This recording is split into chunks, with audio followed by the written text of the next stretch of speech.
Hello and welcome to Female Cricket Live. The final match of the ICC Women's Cricket World Cup will be played tomorrow, that is 3rd of April, between Australia and England. The match will be played at the Hagley Oval in Christchurch and it will start at 6:30 a.m. Indian Standard Time. So all the fans out in India can catch all the live action on Star Sports and Disney Plus Hotstar, and of course our fans in England, they can catch all the live action on Star Sports, or sorry, Sky Sports. I beg your pardon for that. So before previewing the finals of between Australia and England, let us have a quick look at the two semi-finals that these two teams played. So the semi-final one was played between Australia and West Indies, which Australia went on to win by 157 runs. Batting first, Australia posted a daunting total of 305 for 3 in 45 overs, thanks to Elisa Healy, who top scored with a blistering 129 of 107 balls. While in reply, West Indies could only manage to score 148 as they were bundled out in 37 overs. For Australia with the ball, it was Jess Jonathan who was the pick of the bowlers as she picked up 2 for 14 in her 5 overs.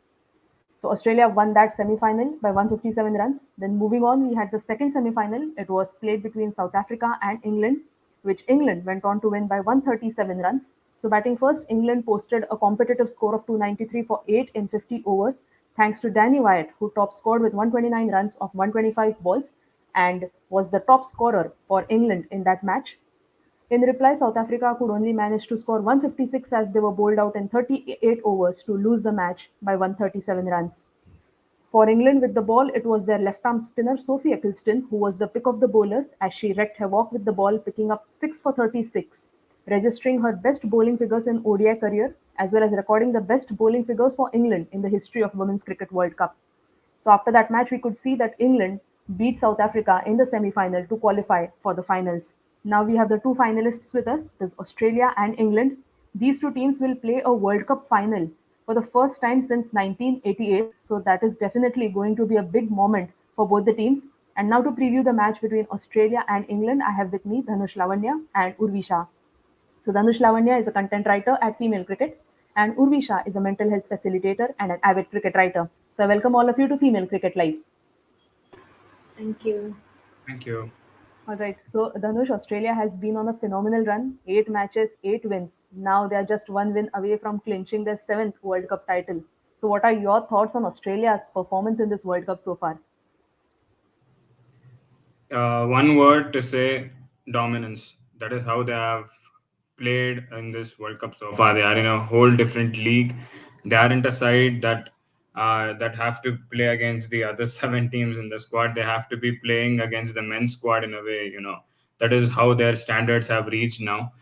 But the way the World Cup has been really excellent for them. There is literally zero loopholes in their side. You can't pick anything negative in them. Every single department, whether it is batting, bowling, fielding, whether it is batters, bowlers, all-rounders, spinners, fast bowlers, everyone has stepped up and they have performed their job, and they have made sure that they have contributed enough for their team to win their games. And if you have seen the whole World Cup so far, there hasn't been any game where they look to be threatened, or where they were in the verge of defeat. And it's just showcases that this team is really, really on a whole new, different level. The bench strength is also as good as the players who are in the playing 11. So definitely a squad that is above and beyond. They are a team of ages for sure. This team will be remembered for a long time. If they win tomorrow's World Cup final, they will be one of those.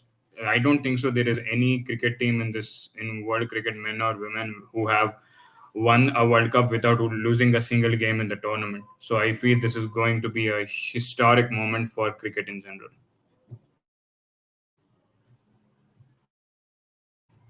So going forward, as I spoke about the Australian perspective, Uri, do you like to provide the England perspective how their World Cup has gone, which is completely contradictory to what Australian World Cup campaign was? How do you summarize England's journey so far? Yeah, I would again say if England happens to win tomorrow, it will be one of the teams who everyone will look up to for ages. The only reason because they faced a huge blow in the first three matches and then they picked up from there and they didn't let the momentum go down. So that talks volumes about how much preparation happened behind the scenes more than what was happening on the field. So if I have to summarize, England has just bettered themselves. it kind of felt like after Ashes when they were coming, they were like just felt uh, a little off themselves. And maybe with time, with games, like we say that the more games you play, the more quicker you start finding yourselves. I think England just played on that one. So would be interesting to see how they play Australia. Like Dhanush, you mentioned, it's been a dominant side. There is literally nothing, no area of concern that needs to be worked on at this point. So England, however, has a few. So it will be very interesting to see how they move up to face Australia after a long, long time. Julie, anything you would like to add on any of the perspectives here? Absolutely. So I think Australia, they have been invincible in this World Cup campaign so far, while England, they lost their first three matches when they had that do or die match against New Zealand, which they again managed to win. I think they snatched victory from the jaws of defeat against New Zealand the other day. And also, just to add to what Urvi said, England have never defended their World Cup title. So it will be interesting to see if they're able to get the better of Australia tomorrow and are able to defend their title, because we all know that they won against India in the 2017 World Cup and now they are the defending champions. But before this, they have four World Cup titles to their name, but they have never been able to defend it. So let us see if they are able to defend their title tomorrow. So the other thing that maybe I would like our conversation to take is about Elise Perry, of course. So Dhanush, as it has been in the news, of course, that Elise Perry, she was not a part of the semifinals because of her back spasm issues, and now probably she is there, and but she'll be only playing as a pure batter and not as a bowler. And I was reading somewhere that Meg Lanning was pretty confident that Elise Perry will make it to the playing 11. So, what do you think will be the impact of Elise Perry's presence? Because I think then Annabelle Sutherland will have to make way for Perry. And given the fact that Perry will only play as a batter and not as a bowler, not as an all rounder, so who do you think will fulfill her bowling responsibilities from Australia?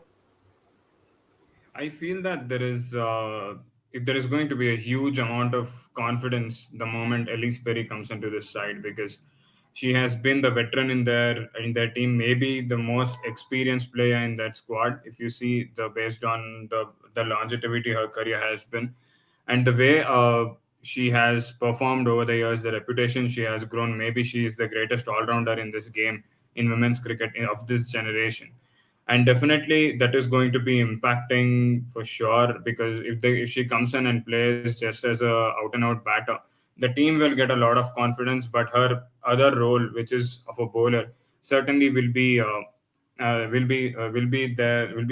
lacking, is what I feel. And I remember this quote from their coach Matthew Moth. He said that Ellis Perry is a player who is capable of handling any type of pressure, and she knows how to stand against it and face it. And he also, and as far as pressure is concerned, the bowlers face a lot of pressure sometimes when they have to defend a certain amount of score, when they have to bowl the right line and lengths, or all those tense situations will come, and the bowlers have to face that. And when that kind of a situation comes, the Australian team looks towards Elise Perry, because she has the experience of bowling in those types of situations. Definitely, tomorrow being the final, there will certainly be that kind of a situation arising where if Australia are defending a target, they will have to there will come a situation where they have to give it to a very experienced person who can handle that pressure and bowl the right line and length.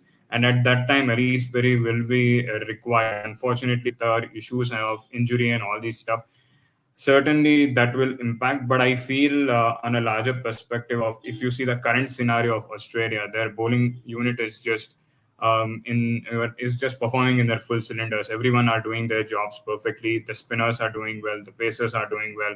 Megan Scroot, Darcy Brown has been really impressive in this World Cup. Jess Jonathan, one of the experienced spinners in the side, she's also has had a great World Cup so far.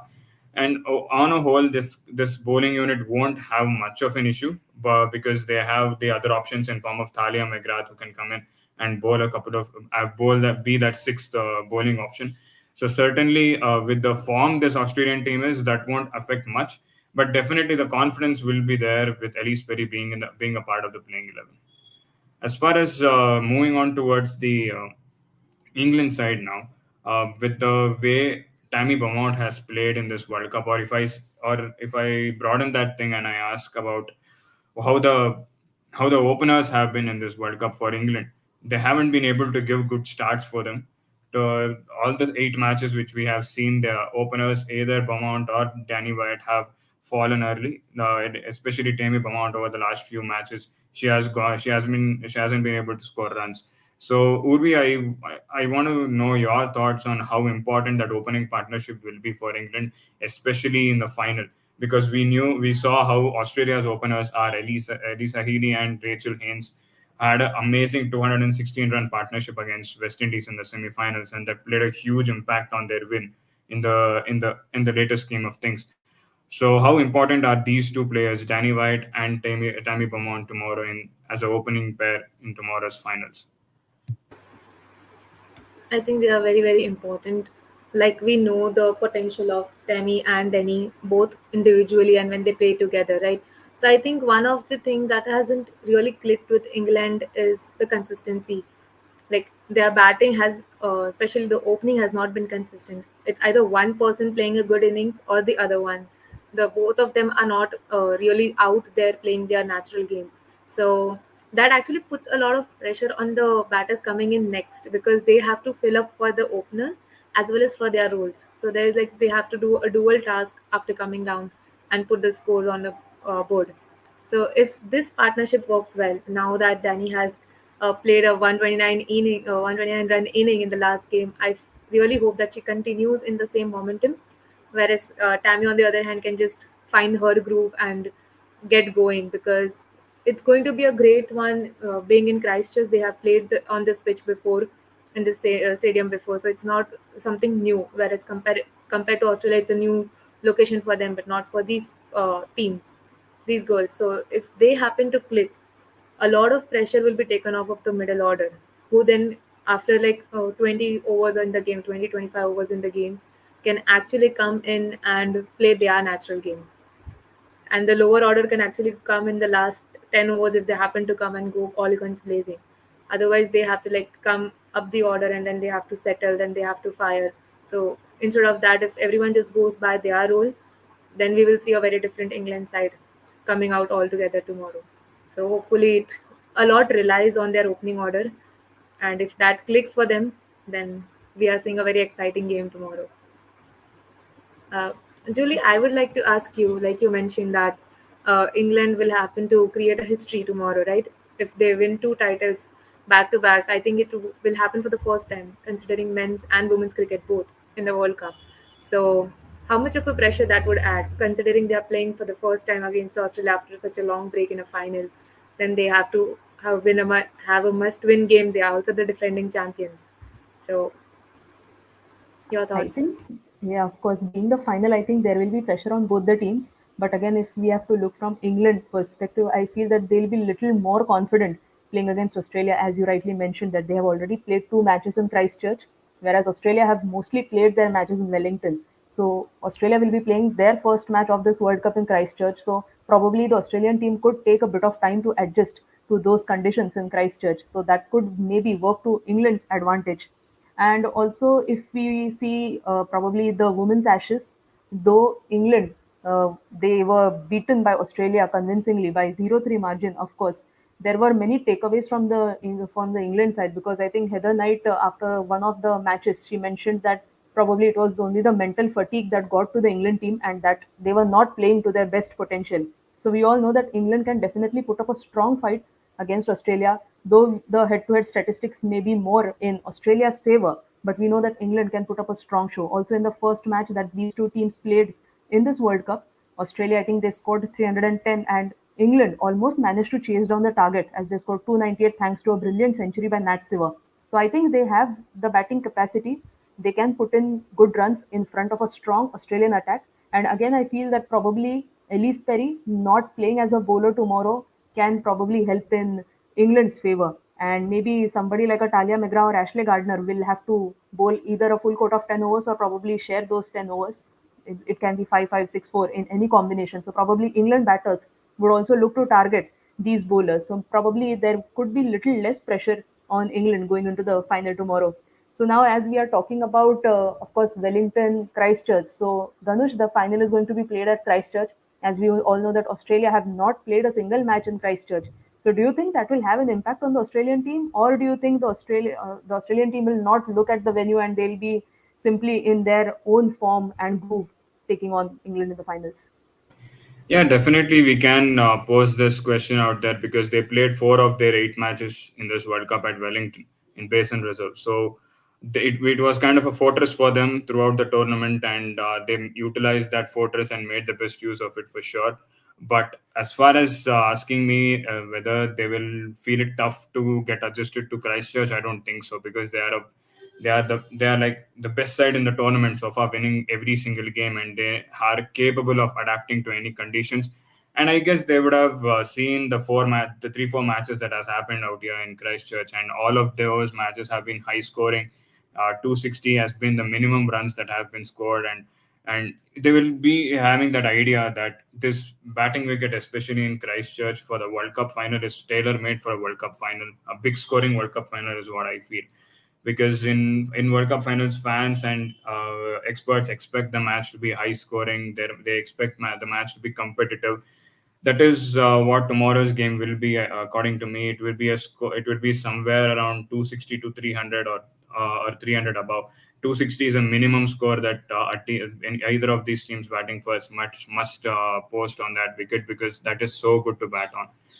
And Australia, the batting unit that they have is just amazing. If you see the top four, everyone is ranked in the ICC top 10 rankings. So on all the four players have had a great World Cup so far. Alisa Healy, like how I said, she might have had a on and off in the league stage, but the semi-final she scored a 129, and she'd be super confident coming into this game. Rachel Haynes, she scored a century against England in the first match of this World Cup. She scored 130 there, so she is going to be extremely confident as well. Meg Lanning, if I'm not wrong, she scored a 86 in that match in the league stage. So I feel that every Australian batters will be aware of the conditions and they will adapt to it. And it will be a batter friendly conditions is what I feel. The ball will come onto the bat really well. Swing won't be that much for the maybe in the first 5 overs, and after that it's all about batting, making sure you score as many runs as possible, because the conditions are tailor made for the batters. Since there won't be any overcast conditions or anything, it would be a warm, sunny day there in Christchurch. So I feel it will be a batting paradise. And tomorrow, which batting unit plays well on that wicket will be the winners, is what I feel. And as far as talking about batting, as I said, Australia's batting has the top ranked the players in their top five, in their top seven. Everyone have performed in one or the other match. Julie, the question to you is, apart as Uri was saying here, everyone haven't been able to what is that, combinedly able to perform together in one single match. As far as England is concerned, there has been one or the other player who has raised their hands and have performed for the side. For in one match, it was Heather Knight against India. I remember that. In the other match, it was Nat Siva. In the other match, there was someone else. So tomorrow's game, how important it is for the whole batting unit of England to step up and play together when they are batting. Yeah, I think it will be extremely important for England if they get a chance to bat first to put up a good score on board. Because the other day when they were playing against South Africa, we saw them scoring 293. Now they're going to take on Australia, so I think again a score in excess of 275 could be the need of the hour, given the fact that Australia have a strong batting lineup too. So I think for me the main thing is going to be the opening pair of Tammy Beaumont and Danny White. I think, as Urvi mentioned earlier in the discussion, it is good that White is back in form, scoring that wonderful century against South Africa in the semi-finals. Again, if Tammy Beaumont goes back to her form that she was enjoying early in the World Cup, probably both these batters can give a good start to England.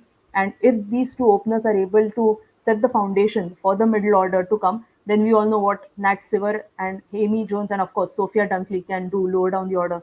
So I feel the top order, of course, with captain Heather Knight also, because I think she's due for a big innings. I think apart from the one half century I think that she had against India, she has not been in the best of touches. Also in the semi-final against South Africa, I think she got out on one. So I'm sure that the captain would be looking to lead from the front and probably shoulder the batting responsibility of the England team. And again, just coming back to the Australian bowling, probably Yeah, again I want any to add story one sucks. more point here, Yeah. Julie. And I feel that in the semi-final game against South Africa, England were 129 for 4, if I'm not wrong. They had lost Beaumont, Knight, Siva, and Amy Jones by then. And after that, we saw an amazing partnership between Sophia Dunkley and Danny White, and that is what led them to 293 at the end. Uh, Sophia Dunkley has been an underrated player in this England setup. If you see, she has consistently done her job of a finisher out there, scoring 30s and 40s almost in every single game that she has gotten the chance to bat. So I feel they can't take that luxury of losing early wickets like how they lost against South Africa and think of coming back like how they came back in that game, because this Australian unit, if they get one slight opening, they will just go down and ruthlessly attack the opposition, and they will bundle them out in no time. So definitely that is one thing that England batting unit must be hopeful of, is what I feel. Absolutely. I think Sophia Dunkley, I think when we saw her playing against India last year, she was again incredible. And despite being given the role of a floater in the middle order, she can have her own gears also. She can play, run a ball probably, then she can go maybe at a strike rate of 120, 130 also. So she's pretty good that way. Also, she is like an all round player. She can hit you in the V, also at the square of the wicket. So probably she is like an all round player. And I think England is really blessed to have Sophia Dunkley in the ranks. And of course, Sophia Dunkley being in good form is a big plus for England, I feel.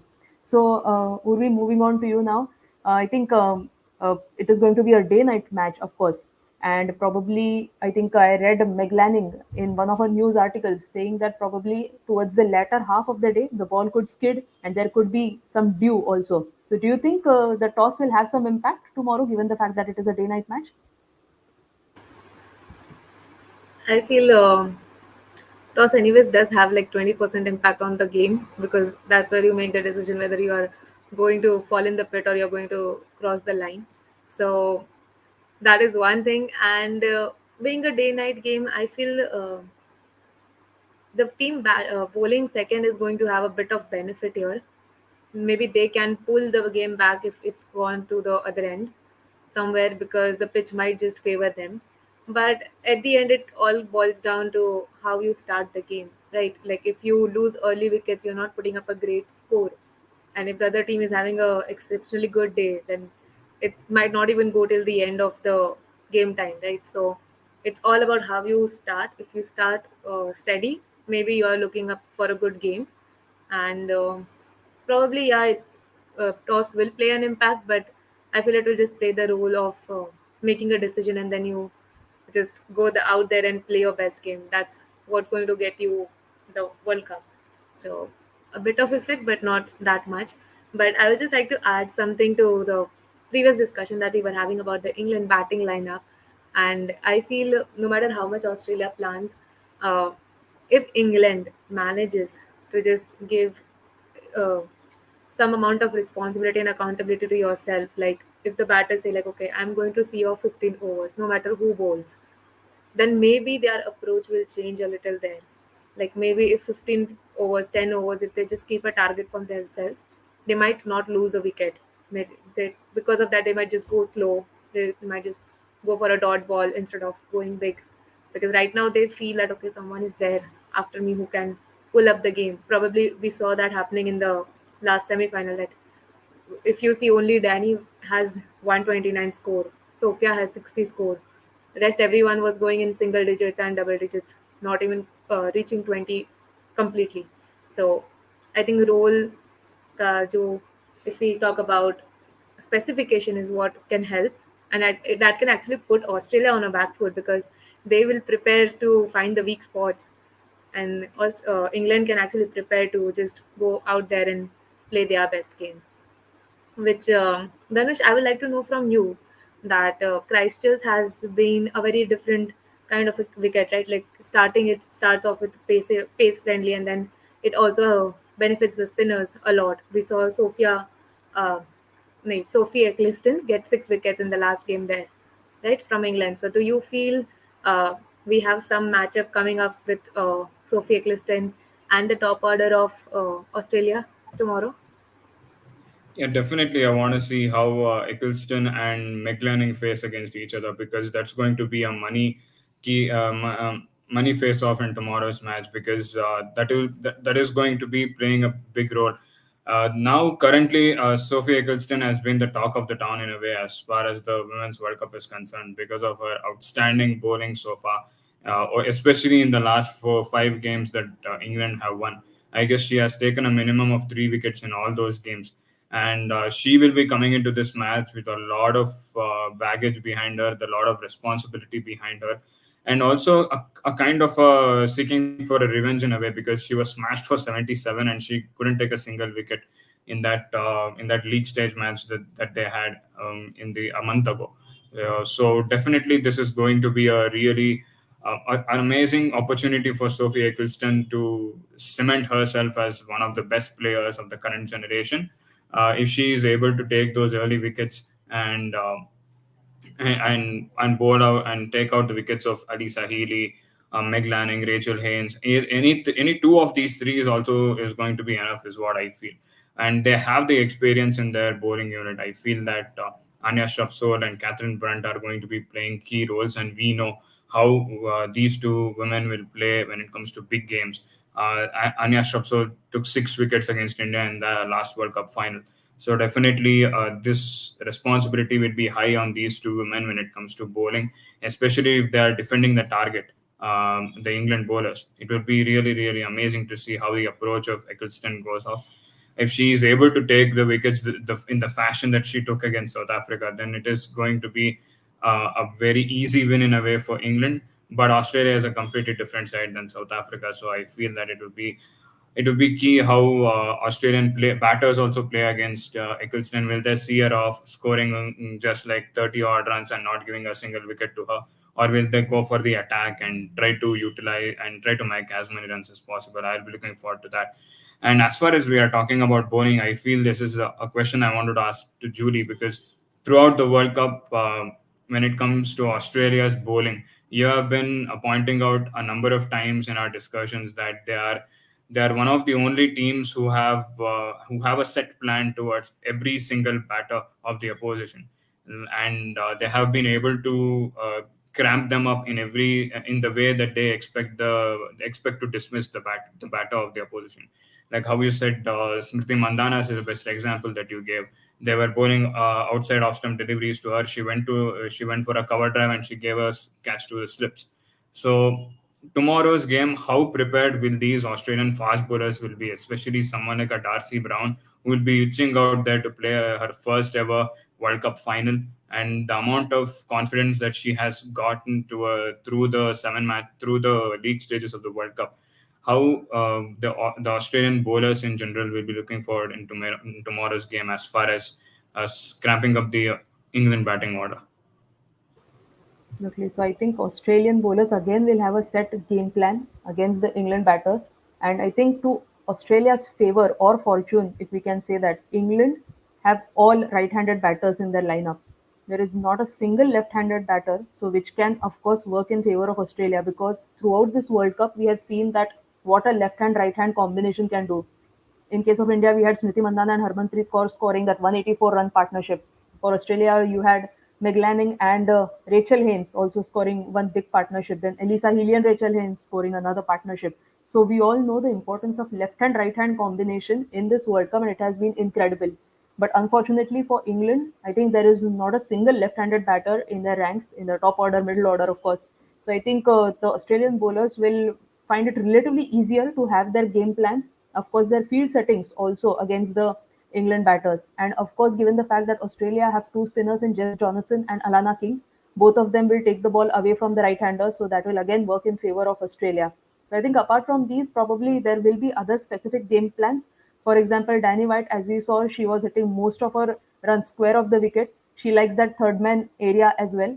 So I think again probably there could be some field positions that way just to restrict Danny White's free flow of hitting. And also we cannot forget the fact that Danny White was dropped 4 times by South Africa when she went on to score 129 the other day. And given the fact that Australia have been exceptional on the field, I don't think they'll give so many chances to any of the England batters. So I think a good bowling plan and combined with, of course, a perfect fielding effort from Australia is what we expect to see in the match tomorrow. So before I think if we have no more points to be covered in this discussion, maybe we can have some quick predictions given the fact that it is the finals. So Urvi, if we can start with you, what are your predictions for tomorrow? Yeah, I do predict it to be a very high scoring game because the pitch is going to be very batting friendly. So somewhere around 290, 300 if England is batting first, and above 300 if Australia is going first. And if I can go one extra step and say who's going to win, then I think it's Australia's cup to win. So, Dhanush, what about you? Dhanush, do you feel the law of averages will hit Australia? Yeah, I don't think so because this, as Uri was saying, the World Cup that Australia have had so far has been just outstanding, and there is no other word to explain their campaign so far. And as far as predicting a score is concerned, I feel 270 is a minimum. Any of the team batting first, they have to score at least 270. Otherwise, they will come with a back foot in when they come out to defend the score. So I feel that it's going to be an amazing match for sure because these two sides have combinedly 10 championships between them, six for Australia and four for England. So definitely it will be an amazing encounter. Australia going for that seventh world title, England, as you said, going for that fifth title as well as winning it back to back that they haven't done in their previous four championship victories. So definitely a lot of opportunities out there. But as far as if you ask me, any player out of these two teams that I'll be looking forward to see, I want to see how Meg Lanning and Rachel Haynes play tomorrow. I want big scores, match-winning scores from them because I felt so sorry and I felt a bit depressed in a way when I saw Laura Woolford got out for getting out for a duck in the semi-final because she did all the work for her side in the league stage, scoring 433 runs and being a cause of victory for their side. And all that went into the was flushed out with her going out for a duck in the finals, in the semi-finals against England. So I feel that it's going to be. It's going to be important for Meg Lanning and Rachel Haynes, who have been the top two players for Australia. Rachel Haynes has scored 429 runs and Meg Lanning has scored 384 runs in the tournament. If these two women or either of these two women score a big match-winning innings, I feel it will be a complete World Cup for them, and they will be the perfect contenders for the player of the tournament because they have taken their side to the championship trophy. As far as England is concerned, I'm looking forward to see how Sophie Eccleston bowls tomorrow. That is, she's been the star in that playing 11. I don't see anyone else shining as brightly as she is. So I feel tomorrow, with the all buzz behind her, if she is able to take three more wickets, she will equal Leanne Fulton's record of most wickets in a World Cup. She had taken 23 in the 1982 World Cup. So if she takes three more in tomorrow's game, it will be a historic milestone for her personal career as well. And as far as if she gets one step forward and wins the title for the English side, which is she is anxiously looking forward for because she wasn't a part of the 2017 squad.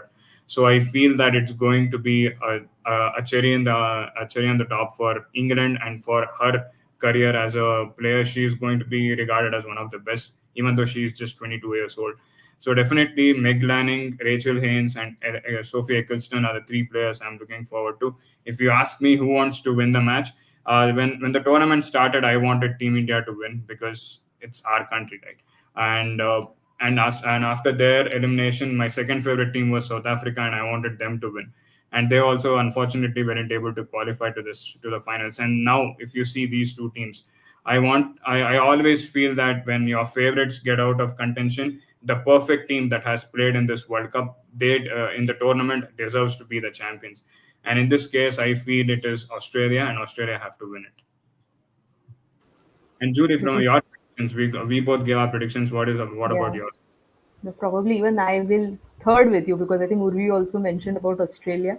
So Dhanush also Australia. So even I feel that Australia is going to win. So, but before closing this, maybe I would just like to share a few things about Sophie Eccleston. So Dhanush, you mentioned that Sophie Eccleston could be the player to watch out for, and she missed the 2017 World Cup, of course. And given the fact that she made her debut for England in 2016, she was, of course, in the reckoning to be a part of the England squad for the 2017 World Cup.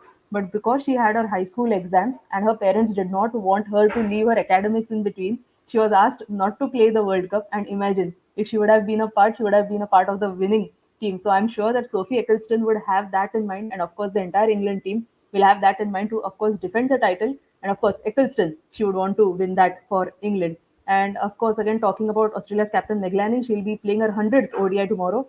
Again, a special occasion, a big milestone for her. She'll be only the seventh Australian to play at least 100 ODIs in women's cricket. So I'm sure that McLanning will be raring to go out there against England and score big.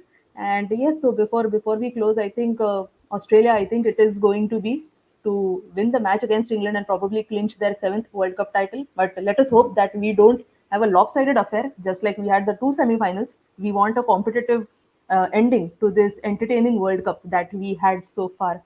All right. Okay, so Chaitanya Rajhans has a question for us. Whom will you pick as women of the tournament? Urvi, would you like to go first? Probably then we can have Dhanush also saying this. Yeah, for me, I don't know. It's pretty difficult to select one because of the performances these girls have been giving it throughout the tournament. But if so, I would go for Sophia Clixton, soft side for bowlers, of course.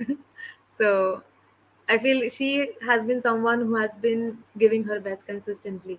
If you see, like even if she gets bashed for more than 50 runs, she is trying her best to go out there, put the batter on the back foot, and that is something I really admire of her. And recently, she has topped the list of highest wicket takers in the tournament. So I think she is someone I would pick as a woman of the tournament. Actually, even I Wow. was surprised that Danny White was given the player of the match. Even I wanted maybe Sophie Eccleston to win it, but again, probably I don't know how it is being judged. Anyway, it is Dhanush, your thoughts on women of the tournament? Yeah, I feel that for me it was always Laura Wolford because the way she played the whole tournament so far, and I wanted to see her take her side to the World Cup final. But now coming into the finals with these two teams, I feel that you have to give the player of the tournament to a specific player who has played a huge part in their team performing well in this World Cup, and I feel that it should be given any of any of the members in the champion squad. So I feel that if Australia wins, it must be given to the captain, Meg Lanning, because she has had an extremely good World Cup. And I really back her to score big tomorrow in the finals because she's the best women's cricketer batting or bowling in this current generation. And to face off her, the second option is Sophie Eccleston. If England wins, it must be Sophie Eccleston because the games that they have won in this World Cup so far, Sophie Eccleston has the biggest role in it, taking 3 wickets every single game. That is not an easy thing. And even though she took 3 wickets, the runs she considered were like 15, 18, 21. That was like economy rate of 2, 3. That is way too good for a bowler. And she has to be given her respect. We haven't seen bowlers getting the player of the tournament trophy till now in any of the World Cups, men or women. So I feel like how Urvi said, if England wins, I feel that Sophie Eccleston, but if Australia wins, McLaren.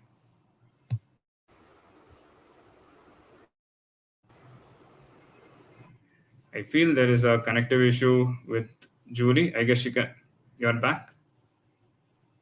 Yes, yes. Sorry. There was some issue. Sorry. So I guess your predictions for women of the tournament, player of the tournament. So I think, as you said, I think if Australia wins, it can be McLennan, but I feel that Rachel Haynes can get it, given the fact that she will be. I think she will go past Laura Woolford tomorrow, as she's just 4 runs away from being the top run getter in this tournament. And if England wins, I think it has to be Sophie Eccleston with 20 wickets and an miserly economy of 3.4. So probably these two could be the major contenders going into the World Cup finals, of course. All right, so it was wonderful talking to both of you, Dhanush and Urvi, about this exciting contest, the finals of the ICC Women's Cricket World Cup that will be played between Australia and England tomorrow, that is 3rd of April, at Hagley Oval in Christchurch. The match will start at 6:30 a.m. Indian Standard Time, and all the fans can catch the live action on Star Sports and Disney Plus Hotstar, and all the fans in England can catch the live action on Sky Sports. So do tune in tomorrow for this exciting contest between Australia and England. And we'll be back again tomorrow at 8 p.m. to summarize the finals of the ICC Women's Cricket World Cup. Thank you. Thank you.